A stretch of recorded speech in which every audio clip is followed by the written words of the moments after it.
Hey, this is Harold back on the floor. I told you there was some craziness going on that was hard to describe, and so one of the things that was mentioned was ballot stuffing. So we have Virginia Guest with us, who's actually going to explain what she saw and what she heard from the convention. So Virginia, go ahead. Hi.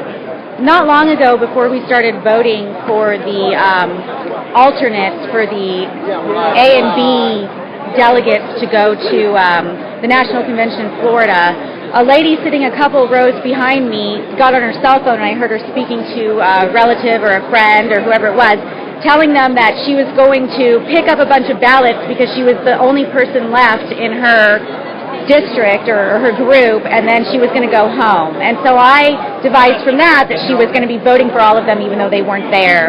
A while later, as we were voting, I heard from some of the other people in my group who sit around me that they did see people stuffing like 8 ballots at a time in the box.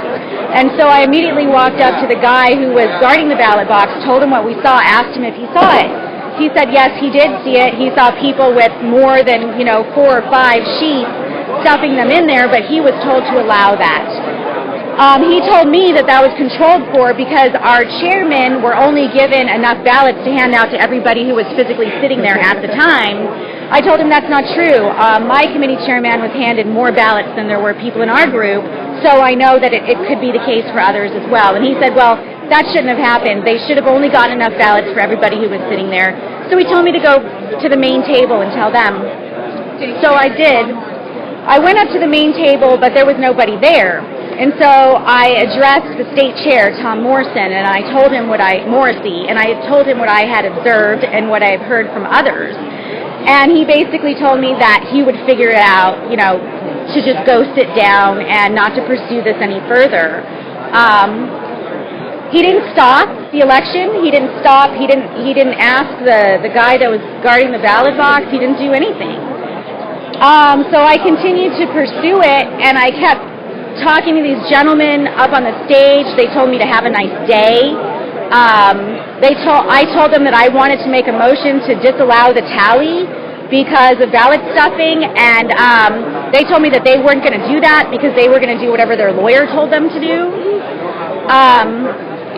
I just don't understand. They're ignoring it. They're acting like it didn't even happen. There's multiple witnesses who saw it. I told them about it while it was happening. They could have stopped it. They chose not to. Talk to this guy on film about what you saw. What happened? With the ballot. About the ballot stuff? Yeah. Well, I saw what a lot of people saw. Well, do you want to tell him on camera? Not right now. Okay. Let's go find somebody else. So ridiculous. Why aren't you giving us our ballot results?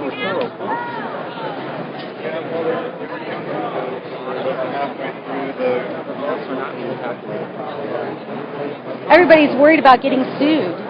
And they're also worried about getting kicked out because I was told that I didn't have the right to use the microphone. That's how it got turned off, because I used it anyway and told people what I saw and what I heard.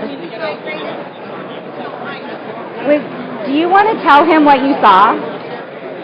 I'm Jim Burton, delegate from Coconino County. On our alternate ballots, or B ballots, while handing mine in and walking back to my seat, saw 3 different people with multiple ballots in their hands. Brought it to the attention of some of the people around me.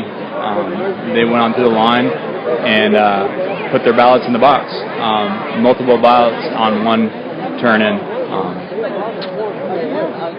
That's pretty much it. There's a handful of ballots from one person being turned into the ballot box. There was some girl who was up there who said everybody saw it, and she heard everything.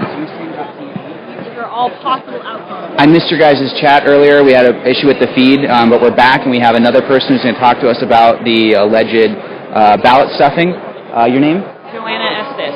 Joanna Estes. Can you tell us what you saw? Okay, I saw a girl who was part of a district who I'd been informed had been talking on a cell phone about conspiring to ballot stuff. And we saw her get up originally to put her ballot in, and both me and the gentleman standing next to me confirmed she had one ballot in her hand. And she went away. And then a little bit later, we noticed she wasn't sitting in her seat. We kind of looked around. I saw her across the room in what appeared to be standing in a line to put a ballot in again with a piece of paper in her hand. Yes, I will try to not let him into my sight.